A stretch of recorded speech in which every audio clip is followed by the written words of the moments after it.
Okay, welcome everyone. It's really another first for me here in the shul, in Ahavas Torah.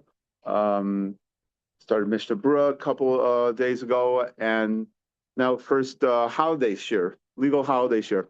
So before I begin, I first of all like to thank a number of people. First of all, I'd like to thank each and every one of you for coming. I really appreciate it.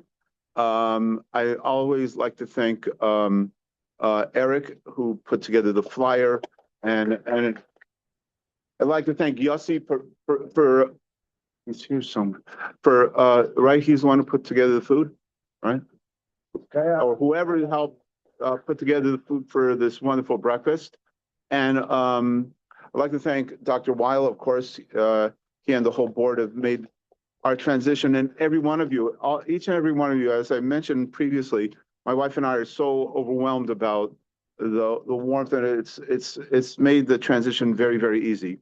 So I'd like to thank all of you for coming today, and for the last 2 weeks for making everything so easy and special. I'd like to also recognize Moshe Sarto, who's was like my right-hand man in Ahavas in Los Angeles. There's a crisis in Los Angeles now because amongst the other things, the shul has this community keli mikvah, and Moshe Sarto is like many of the people here in this shul that he used to clean the mikvah almost every day, make sure it was clean. Anything dropped on the bottom, he fished out. A lot of work, and he's not doing it anymore, right? So it's still okay, but there is a crisis. Who's going to do it when he doesn't want to do it anymore? So it's very, very nice to have him here today. Wonderful to have you. We're working on it. You guys don't have downspouts. That's the problem. If you had downspouts, I have I brought the plans from Ahavas, but it's a little different circumstance. So for today, I like to present, as you could see, the title of this year is the Rebbe. Now again, the Rebbe was referring to Rav Soloveitchik, the Rebbe, the Lubavitcher Rebbe, the Menorah, and the Tallis, and you'll see what those have in common. So it's very appropriate that we're having this shiur today, because last night it was the second session of Mishnah Berurah here at ATC. I just want to plug that. That's after Mariv, or at least in the winter months, and it's also recorded, hopefully, and online every evening. You could see it. You could see the last two sessions. So just last night, we were continuing in the Ramah right at the beginning of Shulchan Aruch. So the Ramah talks about waking up in the morning. Person, you've heard this from me already a number of times. A person has to be strong like a lion and wake up in the morning and be ready to go and all this type of stuff. And then the Ramah continues, and if you look on the top line, again, there's a little circle with an asterisk on it. The top line of the Ramah. Ramah, as you know, is in Rashi print. At least that's the way we have it. The Machaber, Rav Yosef Karo, is in block print, and the Ramah is in Rashi print. So the Ramah says, "Lo yispayesh mipnei bnei adam hamaligim ala be'avodas Hashem yisbarach." So a person should not be embarrassed from people who deride him when you're serving Hashem. So we talked about this at length last night. Not at length, the shiur isn't that long, but the situations come up very often. For example, you're catching a flight, and it happens to be somewhere where it's a davening time. You got to daven, so of course you should find a quiet place that you could daven, and a place where women, there's no problem how women are dressed. All these type of things, but. Listen, let's be honest. We're all uncomfortable, davening out in the, but you got to daven. So yeah, all those things put together, you try to make it as inconspicuous as possible, as halakhically good as possible. But you got to daven. So you daven. So that's something very, very important. That now there's a bir halacha here.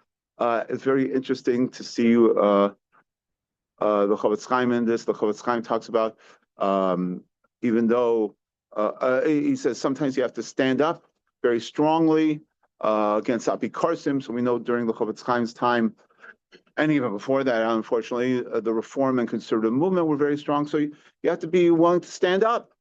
You have to be willing to stand up for what's right. Now, if you look at the second page, now some of I think they did it back to back. So saying the second page might be back to back. So a little further on in Halacha, in Hilchas Tefillin, very interesting Halacha. You look at the third line, base. I have it circled there. I apologize for the I Xerox. I should have scanned, but hopefully next time, Meretz Hashem, it'll be a little less messy. So the Machaber says something very interesting. So now again, we're talking about later on in the day. So you're ready to go to shul, right? Early in the morning, you're ready to go to shul. So the Machaber says something very interesting. Misha who zohir b'talis katan, someone who wears a talis katan, right? What we call tzitzis, right? Under their shirt or over their shirt, depending on what your minhag is. Yobishenu, so you should wear the talis katan. V'aniach tefillin bebeso, and you should put on tefillin in your house. V'yelech lavush betzitzis umuchtar betefillin lebeis hakneses. And then you should go to shul with your tzitzis on and a crown, so to speak, with your tefillin. So you're wearing tzitzis and tefillin. And you walk to shul like that. V'sham yisaseh b'talis gadol. And when you get to shul, you put on the talis. The Ramah says, this is very interesting to me, Ve'olam nogu lisaseh af b'talis gadol kodem. So the Ramah says, no, that the minhag is that you put on your talis, even if you're wearing a talis katan, as we call it, you put on your talis and tefillin at home. Sorry about that. Talis and tefillin at home before you leave. And you go to the shul wearing your talis and tefillin. You walk down Crystal Stream, and you come into shul. Walk down Crystal Stream with your talis and tefillin, and you're walking that way through the streets, and that's what you should do. Now, Sharat Sion, the Be'er Halacha, others, many others bring down what's the source for this. So this is a Zohar. The Be'er Hagola brings it down in Parshas Va'eschanan that there's a special thing to go to shul wearing your talis and tefillin. So again, so the Machaber says, well, you're wearing tzitzis, so you don't have to put on the talis gadol. You're wearing tzitzis. All the Zohar says is you should wear tzitzis and tefillin. So the Ramah is saying no, wear the talis too. Okay, so imagine this. So again, maybe my wife and I and I was mentioning to Mr. Sartre also, it's so different here. You guys don't appreciate it maybe, but just 2 weeks ago, we're coming from Los Angeles. I tell people when I was growing up in Los Angeles, so there was a thing called smog. The word is smog. It's a What is it? no, you don't see it then. Well, whatever. It's a combination of smoke and fog. So in other words, it was from pollution. Yeah, good job. And I lived in Pico Robertson. You could see the Santa Monica Mountains. Except when I was growing up, you couldn't see it for half the year because there was smog. Now, again, the Santa Monica Mountains aren't that far from where I lived, but the air pollution was so bad. They say it was comparable to smoking 1 pack of cigarettes a day. That's what they say. Yeah, it was really bad. There was smog. I don't want to get into all the stories, but when I was growing up in that, you didn't feel it or whatever, because you're living in the dirt. Living in the dirt. So, also in Los Angeles, this is all this noise. I told Moshe Sartre this morning. It was amazing. Last night, I wasn't awoken at 12 o'clock by gunfire. Like it's such a, like, what's going on here? It's 12 o'clock and there's no gunfire. So, what's going on? So again, you walk down the street. So again, Crystal Stream is nice and quiet, but imagine, you walk down a street like in Los Angeles, and no matter what time of day, it could be 2 o'clock in the morning, and there's cars flying all over the place, and you're wearing your talis and tefillin. Well, again, leave aside, I don't know if you should wear your tefillin at 2 o'clock in the morning, but it's a separate issue. But anyway, so again, so you're walking out in public, and you're wearing your talis and tefillin, and so. That's what you're supposed to do. So that's what you do, right? So again, getting back to Ramah, you shouldn't be embarrassed of doing Avodas Hashem. Okay, so that is the idea.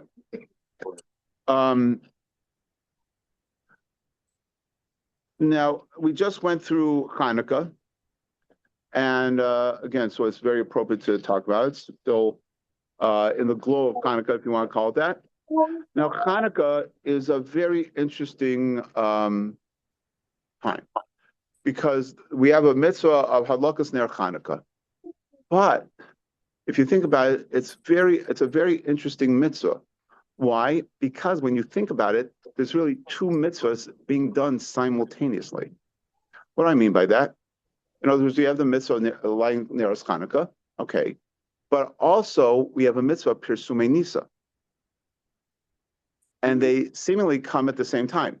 So yeah, there's a halacha that if you're walking down the street and you see Neros Hanukkah, like you walk down Quiver and you see all these Neros Hanukkah, so you make Shas Anisim Lavosenu, and then you come home and you make Lahalik Ner or Lahalik Ner Hanukkah or Shel Hanukkah, depending on what your nusach is.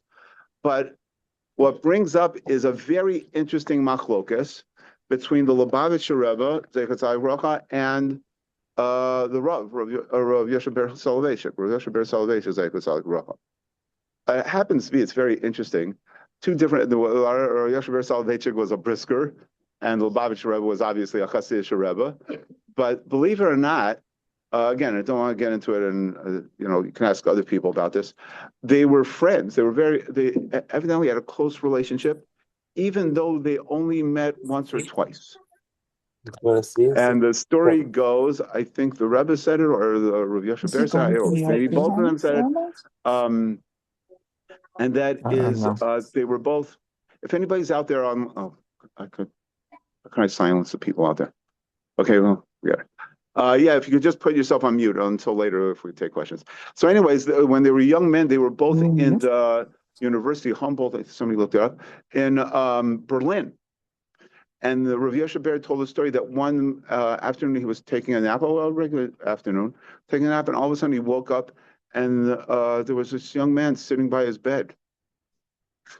And it was the Lubavitcher Rebbe. I mean, he wasn't the Rebbe then, he was a, pretty good Rebbe was a Rebbe. And that they were both in university in Germany together. And so the Rebbe said, I heard you were here, and we're like the only two, like really from people here in Berlin. So I want to come and meet you. And they struck up a relationship. And I don't think they met each other too many times, except there is a video somewhere about that Rav Yoshe Ber, when he was older, came to a Farbrengen. And like the Rebbe was machabed him, and it felt very warm. It's a very interesting thing. So leaving that aside, so the question is, by Neros Hanukkah, what is the main mitzvah? Is the main mitzvah lighting the Neros Hanukkah, or is the main mitzvah Pirsumei Nisa, advertising the nes? And this was a machlokas between the Rav and the Rebbe. The Rav Yoshe Ber held that the main mitzvah is lighting Neros Hanukkah, because the Gemara says, and many times we see in Chazal this reference, a bias. That the mitzvah is ish ubeso, chalon shebabayis. We see many references, the Rav Yoshe Ber said, to bias. So the main mitzvah is lighting in the bias, in the house, and therefore that's the main mitzvah, is the hadlaka. And the Pirsumei Nisa comes along just, agavorcha, as they say, just naturally. Interesting enough, the Rebbe didn't hold that way. The Rebbe held the main mitzvah is Pirsumei Nisa. What does that mean? Advertising the nes, publicizing the nes. And that's why you see this, unfortunately, it's sometimes in the news, like in Australia, that Chabad Chasim, they light all over the place, right? Bondi Beach, or like on bridges on it. Why? Because the Rebbe held Pirsumei Nisa, and they make a bracha. Now, to clarify, the shaliach who's lights at home with a bracha also, right? But you see, right, that they light, all over the place, right? Because the Rebbe held that there's the main the ikar mitzvah. Now, everybody agrees that both of them are mitzvahs, and we have to do both of those. But again, what's the main mitzvah? So Rabbi Yoshe Ber said the main mitzvah is lighting the Neros Chanukah. Lighting the Neros Chanukah. Pirusim and Nisa comes on just naturally as a result. The family's around, whatever, you light in the window or however you do it. But Rabbi Yoshe Ber said that if you light, I don't know, on a beach or on a city square or in the White House or whatever, you don't make a bracha. You don't make a bracha. Whereas the Rebbe held, no, you do, because of Pirsumei Nisa. There was an inherent clash, malchokes, I shouldn't say clash, between the two about what is the main mitzvah. And therefore, the question is, can you make a bracha? Let's say, I don't know, you're not in your house. You're just lying stomachs. Maybe you lit already, right? Let's say I lit already. So then, is there anything, I'm somewhere where there's a large gathering. Remember years ago, there was a chasana. I was at a chasana, and it was on Hanukkah. So afterwards, a rabbi, conservative rabbi, got up and lit Hanukkah in front of the whole crowd, and he made brachas. Now again, that's a conservative rabbi, not to compare, Rabbi Yoshe Ber, and so I don't want to bring a riot from that, but in the window. Right. So hold on, we're gonna get to that. Very good. We're gonna get to that. Now, the Rebbe, interestingly enough, brings a proof that the main thing is Pirsumei Nisa. That the main mitzvah is Pirsumei Nisa. From where? So it's very interesting. If you look at the next sheet, there's a halakha again in Hilchos Chanukah, Taf Reish Ayin Aleph. So if you look, it's like 4 lines up from the bottom in the Mechaber. So in other words, 4 lines up from the bottom on the top. I have it underlined by the little ayin with a Beis HaKnesses. In Shul, it's still up, right? The menorah is still here. So we know in Shul, Minicho Bekosel Daram, you put the menorah on the south side wall, right? Which it is, right?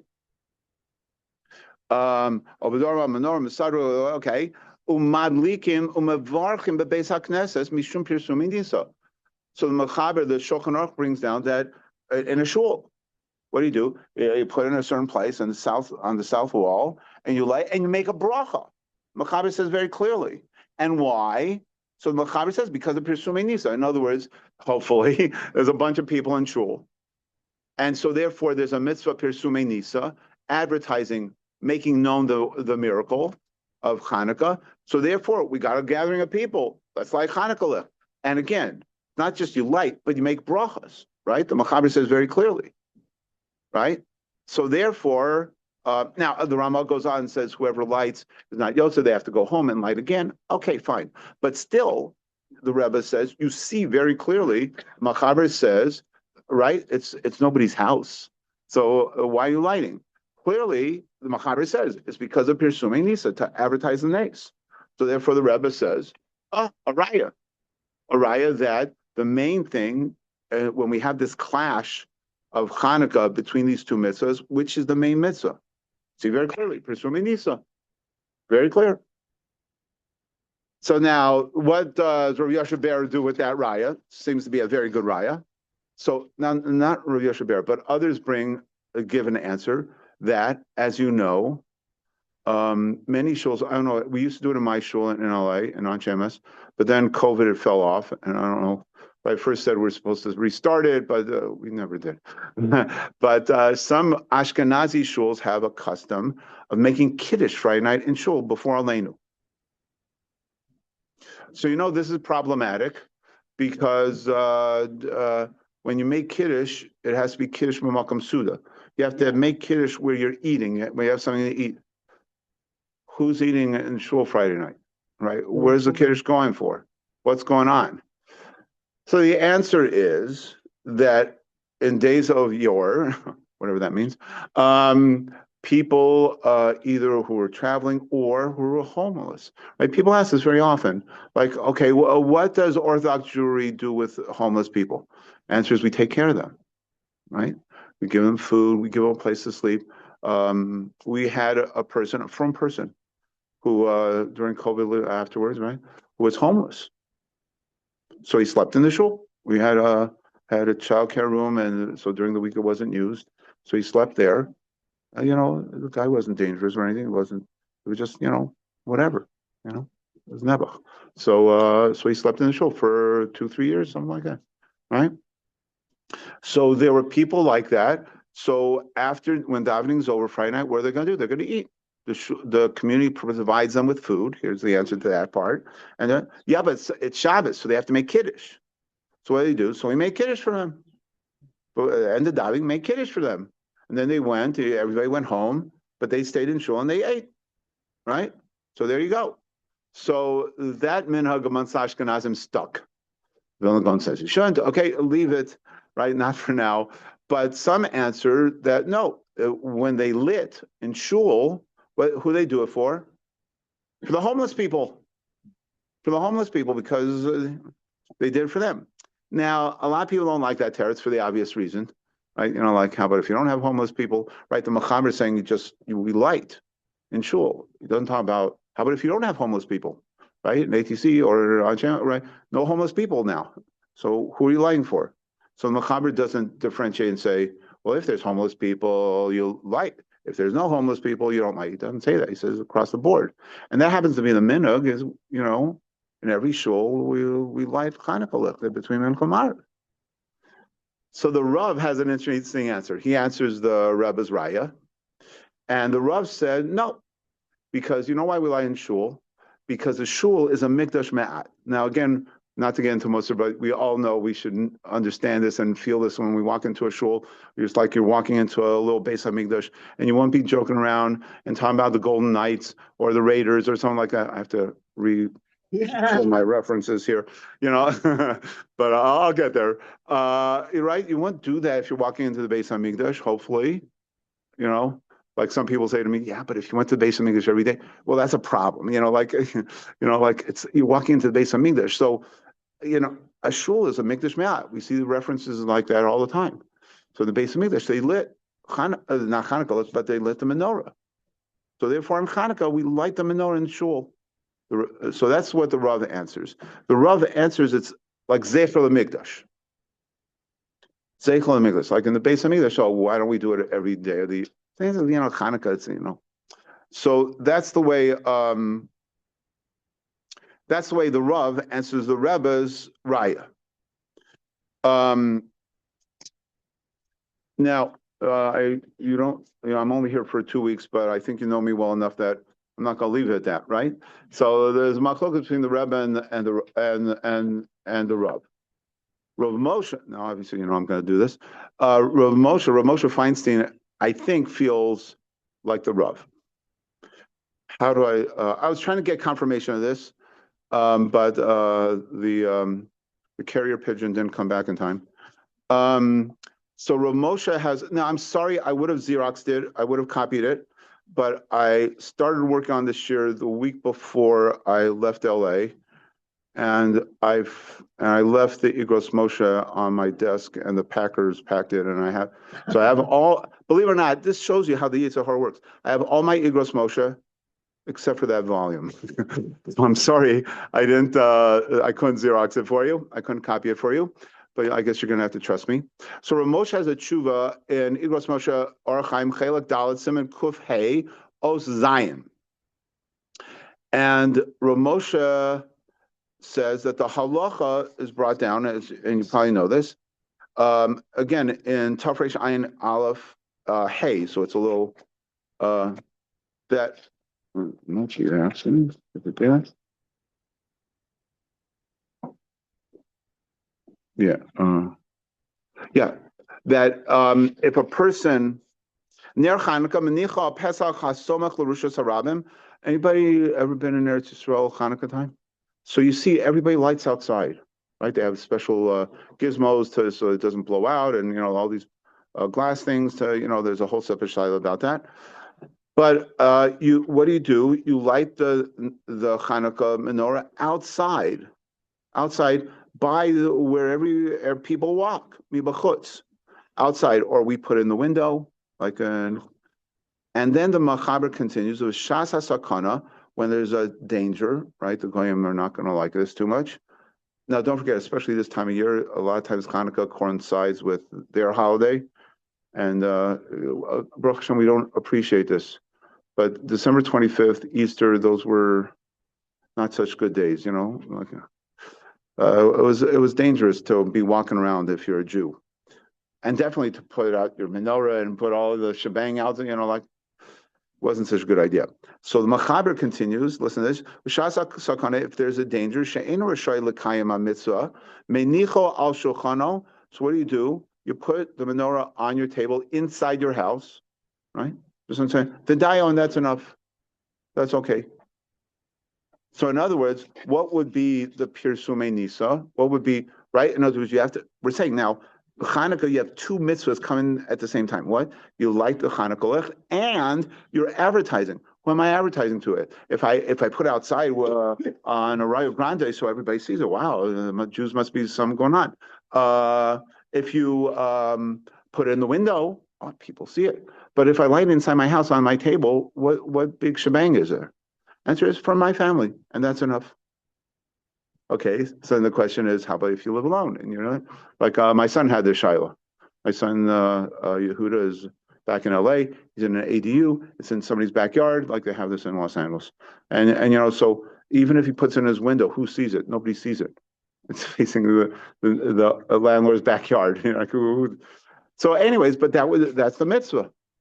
Mitzvah is that. So again, Rav Moshe has a tshuva going on this in Igros Moshe Chelek Orchaim Chelek Dalet Siman Kuf Hey Os Zion. And Rav Moshe says something that I believe is very interesting. And Rav Moshe says as follows. He says, even in the time of the Gemara, right, where the halacha is, where they put things outside. Let's say the Talmud Yerushalmi, right? They lived in Eretz Yisrael, so everything's good.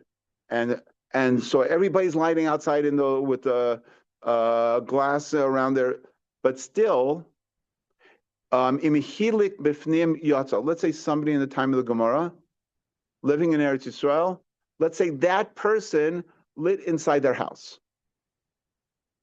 So are they yotza the mitzvah? So Moshe says yes. How's that possible?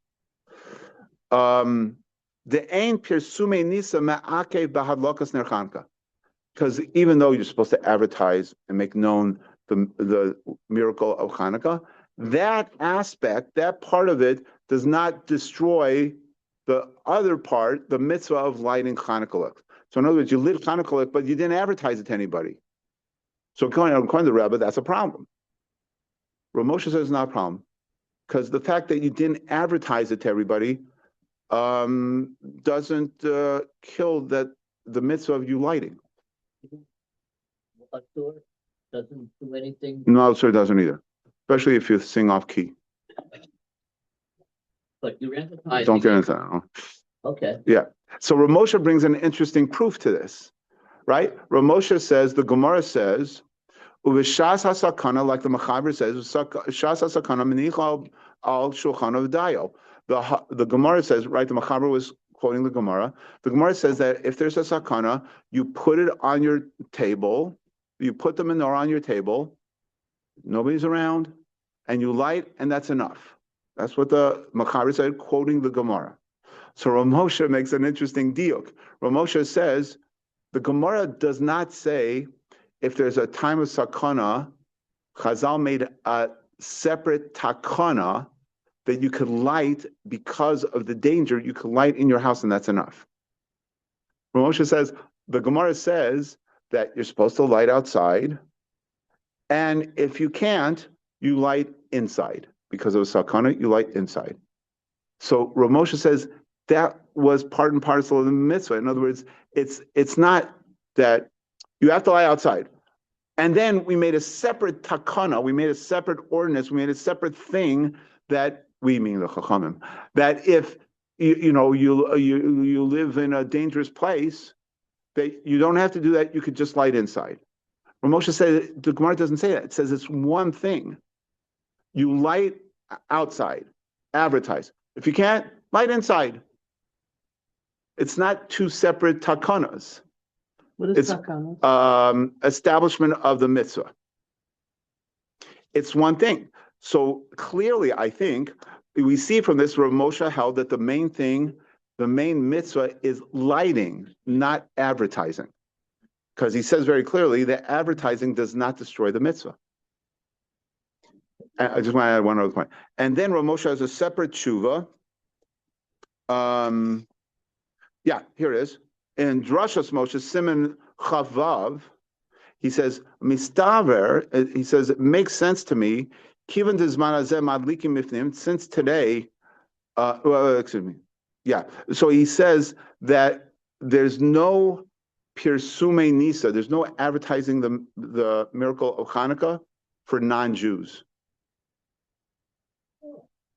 Say that again? There, in other words, there's no idea of advertising the Hanukkah happened to non-Jews. The whole idea of Pirsume Nisa is for Jews, to Jews, that I light so a Jew walks by and says, that's Hanukkah, right?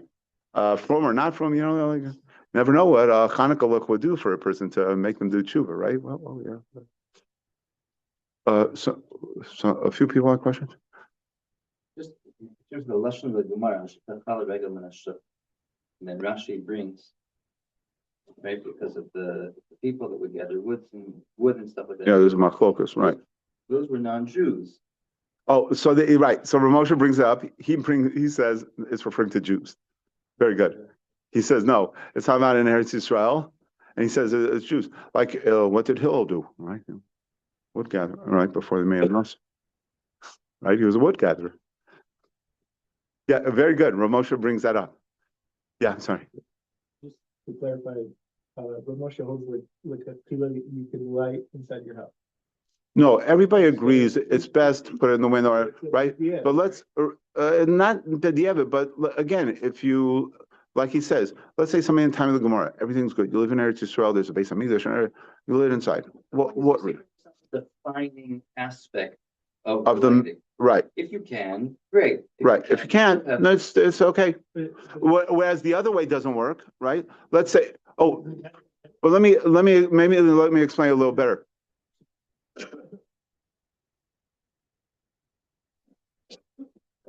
So let's go the other way. Let's say you put out, and some people do this, a big sign, Happy Hanukkah, right? So maybe it's Pirsume Nisa, but you don't get the mitzvah of, that's not the main mitzvah. The main mitzvah is buying the Hanukkah lift.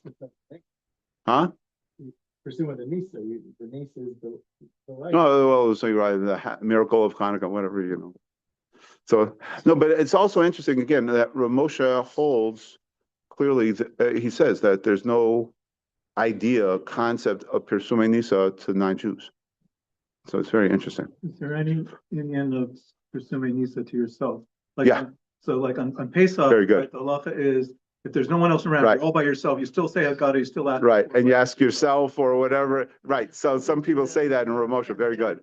Some people say that in Rav Moshe that's what he means, or I don't know. Again, that's speculation.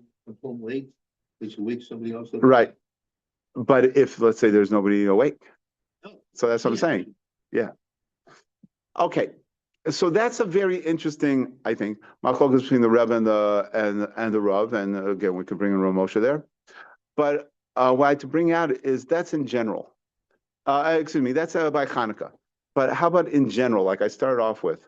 This is specifically by, maybe it's more blatant by Hanukkah, because Hanukkah, advertise. And again, according to everybody, the best thing is, as was mentioned before, is you light the Hanukkah and put it in the window or put it somewhere. So you do have Pirsume Nisa and Neiros Hanukkah at the same time. But again, I remember when I was growing up, it was still in the shadow of the Holocaust, and people don't understand this. But my mother, Allah Shalom, who grew up in East New York during the war, so her family didn't have a problem. Weren't like my wife's family, wiped out by the Nazis.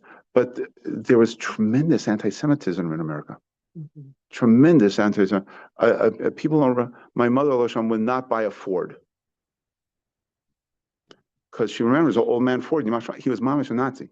Yes. Mamish a Nazi. Right? Volkswagen. My mother would not buy a Ford. My mother would not buy a Ford because of old man Ford. Wasn't his ideology hatred? Between 1930 and 1938, every Ford in the glove box came with the translated protocols. Really? That's why it's not just, it wasn't just ideology. No, Hitler gave him a medal. That's not, it's off the chart. And there was a Father Coughlin who every week, it was terrible. It was terrible. So, again, so that's, we're talking about Hanukkah because Hanukkah is when is the prototype of when you have to do a mitzvah publicly, right? You put it in the window or whatever, so I remember nobody when I was a little boy lit Hanukkah licht in the window. Nobody. Everybody, leave the goyim alone. Like they wouldn't do it. A Rav in Los Angeles told me, older Rav, Rabbi Ginsburg told me he was walking on the street when he was a young man and he had a beard. And a Jewish woman came up to him and started berating him. Why are you walking around like that? Don't you, like how can you? We don't relate to this, but that was what was going on. So so we're talking about Hanukkah, but I wanted to bring up a different point, and that is, but in general, like again, Hanukkah, whether according to the Rav or the Rebbe or according to anybody, part and parcel of the mitzvah is to do Pirsumei Nisa if you can, if at all possible. But let's say in general, let's go back to the original idea, which I started off with, and that is doing mitzvahs in public. So the Ramah says very clearly, God daven. I mean, he didn't say davening, but you do a mitzvah, right? You have to do a mitzvah. You have to do a mitzvah. You don't. I don't know. I have to bench. I have to daven. I have to whatever. So you do it. Okay, try to do it, but there is an idea of doing it as quietly as possible, and not quietly, but inconspicuously as possible. And we had it a couple weeks ago's Parsha, where Yaakov Avinu tells his sons, go down to Mitzrayim and get food. His family, go get food. So if you look at Lama Tisro, so if you look at Rashi says, Yaakov and his family had food. They had food. That's why you're going down to Mitzrayim. So if you look at Rashi brings down so that Yaakov was saying to his sons, so the Bnei Esav and Bnei Yishmael, don't get jealous. We're starving, and those Jews, they have food. So this way, what we do, we're going down to Mitzrayim and getting food also, just like everybody else. It's a cover-up. Really, we're good. But what? We don't want to be conspicuous. And everybody knows now this is like a prototype for us. So I've been mentioning this, that I think one of the themes that we have to think about is Torah is so beautiful for a lot of reasons, but one of the reasons is it's a balance. It gives you a balanced lifestyle, right? She was used to talk about that life is like walking on a tightrope. You can fall off very easily. For example, if you're too haughty, God's gifts to man, so you fall off the tightrope. But on the other hand, if you get depressed and feel like I'm nothing on a shmata, you're falling off the rope too. Right? There's a very delicate balance. And how do you transverse that? Answer is Torah. The word Torah means to direct, to guide. The Torah guides us exactly how to transverse that tightrope. So the same thing applies here. So you do a mitzvah. I'm in an airport, I got daven, and you better daven, and daven with kavana and everything. But try to do it less conspicuously. Try to do a little less conspicuously. And I wanted to tell a story to illustrate this. And to me, it's a shocking story. And especially if you know the person involved. So a very close friend of mine, his name is Rabbi Yitzchok Ginsburg. He runs the elementary school, Ramosha's elementary school, MTJ, Lower East Side. He still does for many, many years. And he was very close to Rav Moshe, and to Rav David Feinstein. And Yitzchok Ginsburg told me a shocking story. We had a first Yortzeit thing for Rav David Feinstein, and we had Rabbi Ginsburg speak. He was in New York. We didn't fly him out, but he did it over Zoom. We had a lot of people who listened in, if you recall. And he was telling a lot of amazing stories about Rav David Feinstein. I don't know how many of you knew Rav David Feinstein. I can't say I knew him that well. I can't. But he was very quiet, very under the radar, and a huge, like beyond huge Talmud Chacham, like way out there. So So Rabbi Ginsburg said he was walking with Rav David on the Lower East Side one Shabbos, and a guy walked by, and the guy was wearing his tallis, coming and going to shul. I don't know what the case was. And my friend, you saw Rabbi Ginsburg said to Rav David, he said, "Oh, that's nice, somebody walking with their tallis, So Rav David said to him, "It's usher." So you're not allowed to do that. It's usher. You're not allowed to do that. Not allowed to do that. So my friend said, "Why is it usher?" So Rav David said, "You're rising on the goyim. You're riling up, exciting the non-Jews. Non-Jews see a Jew walking around, with a tallis and the whole shebang. And so again, if you have to do a mitzvah, you do a mitzvah. But Rav David was saying, like, you don't stick it to the non-Jews. Look at us. So my friend said to Rav David, he said, "Okay, I can understand on the Lower East Side, there's a lot of non-Jews in it." He said, "But how about if you're in Borough Park, or you're Muncie, or New Square, or I don't know." He rattle off all these places that are 99.999% Jewish. So Rav David turned.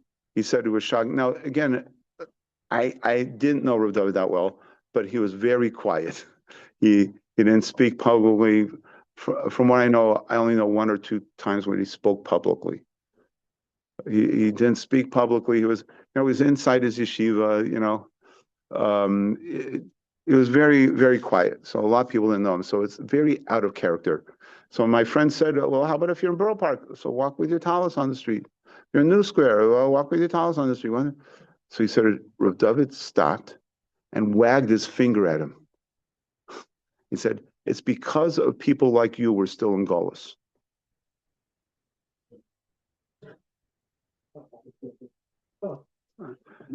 So my friend said, "What do you mean?" So what does the Rashiva mean? So he said, "We have to remember we're in Golus. So we might be in Borough Park, but we're in Golus. We might be in New Square, but we're in Golus." And unfortunately, I think this is something that we forget. Especially again, I'm new here. It's really nice here. It's really nice here. It's quiet, it's nice, and it's clean, and there's no homeless people. It's really nice. The shul is really beautiful. Come and daven. Davening is quiet. People learn.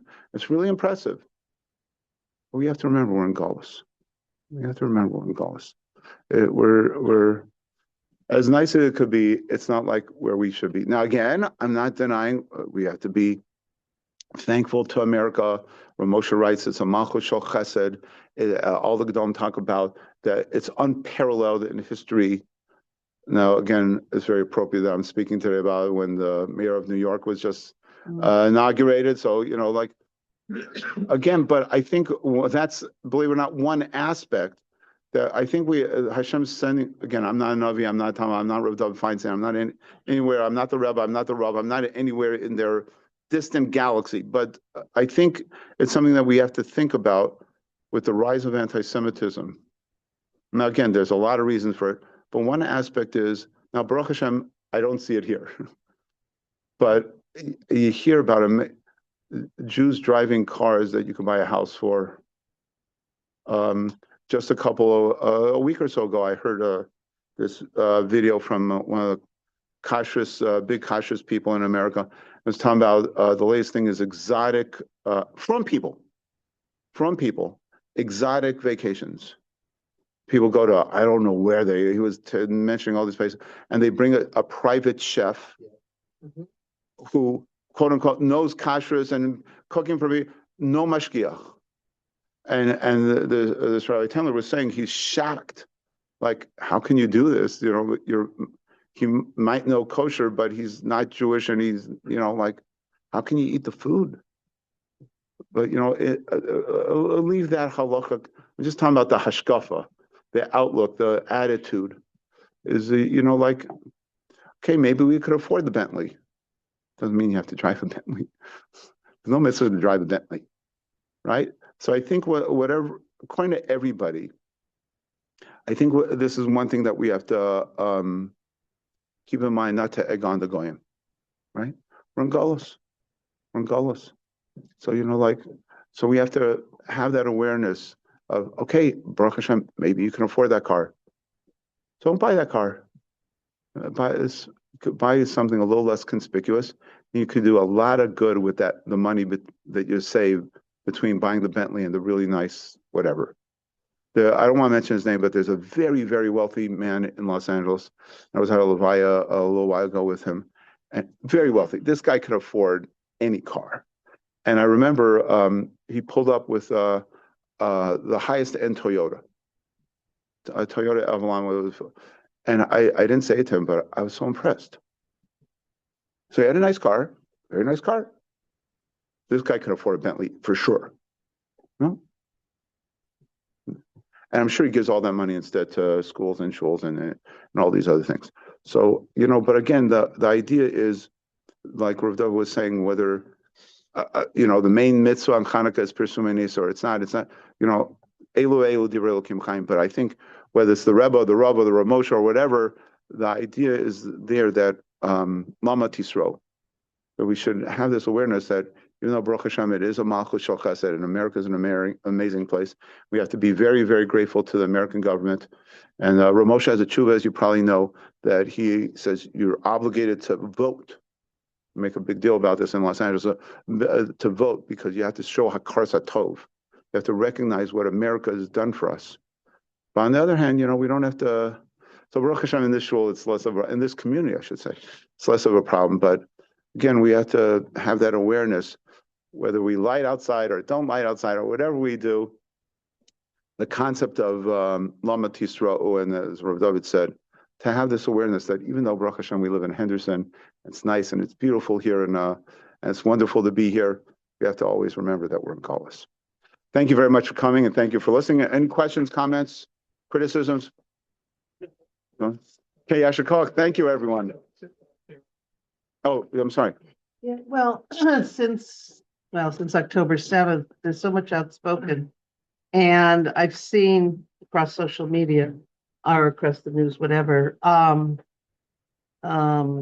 I've seen Jews, obviously mostly not from Jews, but who are saying, we stand out, even Chabadniks, we stand out, we advertise, we are proud, we no longer, and in Israel, we no longer, but I grew up in the time you're talking about, and when I moved here and I saw young kids who had no problem about being Jewish, and I grew up with the fear of always expecting.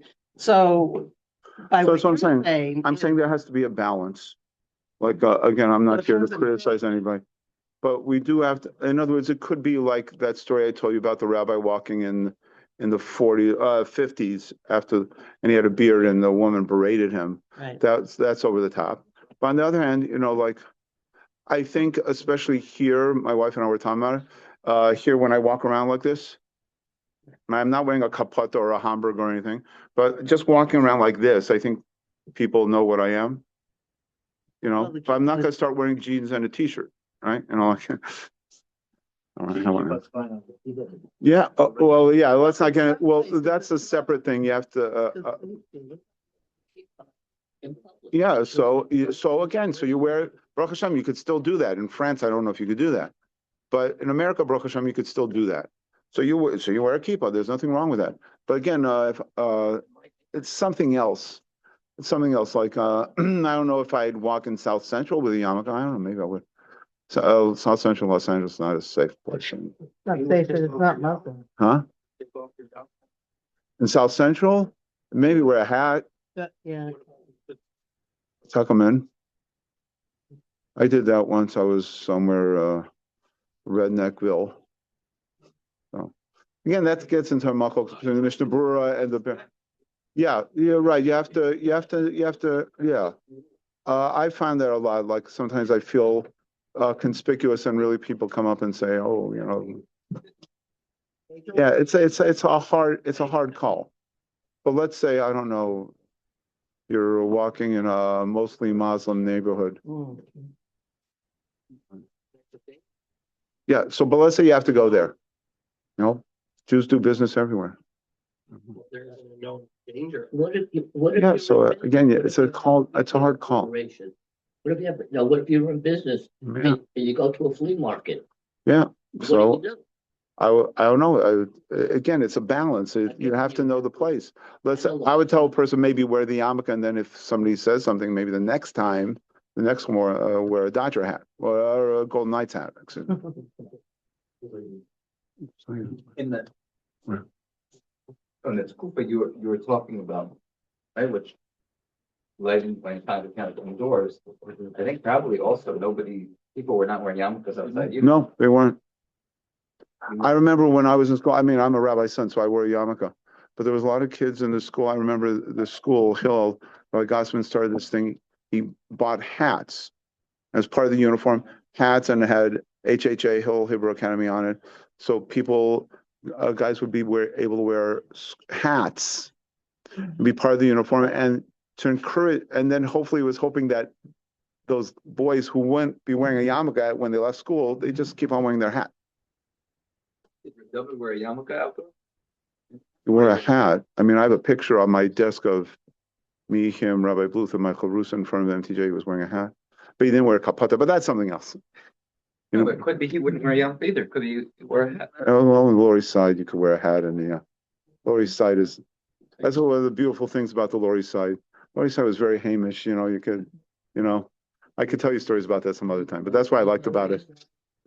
Of New York. No, New York. Yeah. Manhattan, Lower East Side, Manhattan. I'm sorry. So, yeah, your material is limited in the Chassidish world to the above to Rebbe. But post World War II, in the Chassidish world, it became a big thing of, no, we're gonna own it and wear it who we are.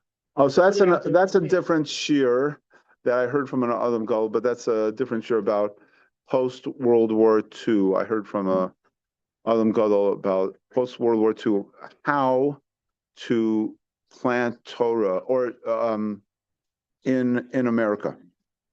There was two camps. I don't want to get into it now, but just tell you in general, the two camps. I'm not saying exactly this, but just to illustration, the two camps were Rav Aaron Kotler, Zeichatz HaRavah, and the Satmar Rebbe, Zeichatz HaRavah.